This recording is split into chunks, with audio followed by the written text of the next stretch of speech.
আসসালামু আলাইকুম।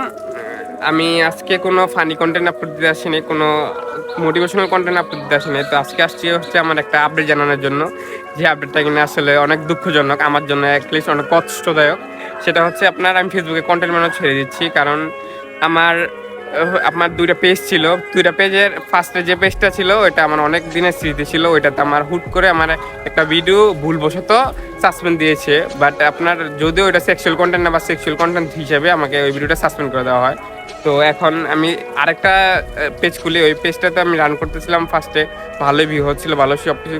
বিগত কয়েকদিন যাবৎ পেজটাতে আসলে ভিউ হচ্ছিল না। তো কেন হচ্ছিল না আমার একটু গটকা লাগে মনের মধ্যে। তারপর আমি একটু চেক করে আসলে পেজ স্ট্যাটাসটা পরে চেক করার পরে দেখি যে আসলে এই পেজটা আমার সাসপেন্ড করে দেওয়া হয়েছে। তো কোনো নোটিফিকেশন নাই, কোনো কপিরাইট নাই, কিছু নাই। হ্যাঁ, তারপরে হুট করে আমার এই পেজটাকে সাসপেন্ড করে দেওয়া হয়েছে।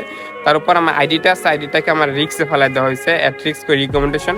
তো আসলে কি বলবো, ৩টা। হ্যাঁ, তারপর আমার আরেকটা অ্যাকাউন্ট আছে, আবার ওই অ্যাকাউন্টটা আমি অ্যাক্টিভই না, কিছু পোস্ট করি না। তো ওই অ্যাকাউন্টটা আমার সব সাসপেন্ড করে দেওয়া হয়েছে, মানে লিস্ট মানে ফেসবুকে টোটালি আমারে মানে সাসপেন্ড করে দেওয়া হয়েছে। তো এরকম আসলে সাসপেন্ড নিয়ে, হ্যাঁ, সারা এত কষ্টের কাজ করি ফেসবুকের জন্য, এত কষ্ট করে কন্টেন্ট তৈরি করি, এগুলা করার পরে যখন দেখি যে আসলে যে আমাকে আসলে ফেসবুক থেকে সাসপেন্ড করে দেওয়া হয়েছে, আসলে তখন আর মন থেকে কাজ করার ইন্সপিরেশনটা জাগে না আর কি। তো আজকে থেকে আমি ফেসবুক কন্টেন্ট বানানো অফ করে দিচ্ছি। ইনশাল্লাহ যদি আবার মুভ অন করতে পারি ফেসবুকের জন্য, তখন আবার আসবো।